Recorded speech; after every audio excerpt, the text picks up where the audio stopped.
We are with Marty, Biron, and Frankie, Corrado. So, guys, an impressive performance by Team Canada and no shortage of positives. Frankie, what about the game stood out for you? How much offensive firepower Team Canada has up and down their lineup. 4 goals are scored at 5-on-5, with at least one of those goals being represented from a player from each different line. It wasn't just one line that got it done for Team Canada. Yes, Connor McDavid was unbelievable. Macklin Celebrini was so good right next to them. But if you look at it, the scoring was spread out. That's exactly what you would expect from Team Canada with all this firepower, and we saw it in Game 1. And here's the crazy thing. That's their starting point. Team Canada, they're only going to get better from here. They were really sharp. They had things really figured out in the offensive zone, and that is only going to get better. That's only going to become more dangerous for the opposition as this tournament goes on. And Frankie, you're right. In the offensive zone, 24-6, 5-on-5 shots from the slots were in favor of Canada. They were able to get to the middle. And obviously, the Olympics usually has the big ice surface. We know this one is not only NHL, it's a little smaller, but they were able to get to the middle, the skill level. The Marner saucer backhand pass to Stone and the McDavid saucer to McKinnon, like that was crazy. So the skill level right off the page for me. Yeah, you love to see that. Don't love to see anyone getting hurt. And Josh Morrissey, he was hurt in this game. He tried to come back. He couldn't. John Cooper said the team is hopeful. It's not serious.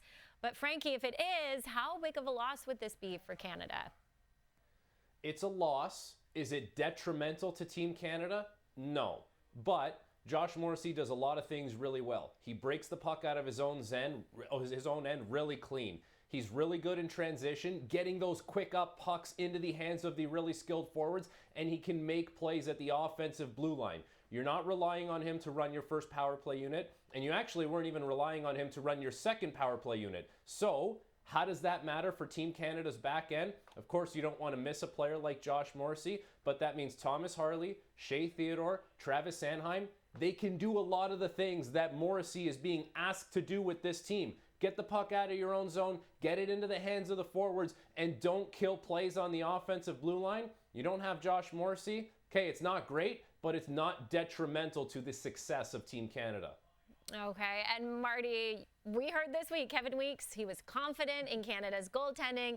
Ahead of the opener, he called Binnington Jordan Binnington. And after today's shutout, is it officially his net once the big games in the tournament begin?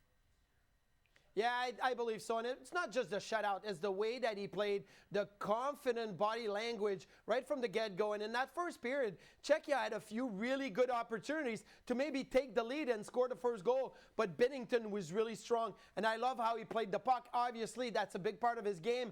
And teams are going to try to dump in chase on Canada. Jordan Binnington was really good. And maybe it's the fact that, in St. Louis, they don't really have that great of a defensive structure to their game, but Team Canada has the players, has the elite level, and it helps Jordan Binnington. He was even aggressive with his stick on the poke check a couple of times. So yes, it looked really good for Jordan Binnington, and yes, he passed the first test. He took a step forward, and now I would think that when the big games are going to be on, it is going to be his net.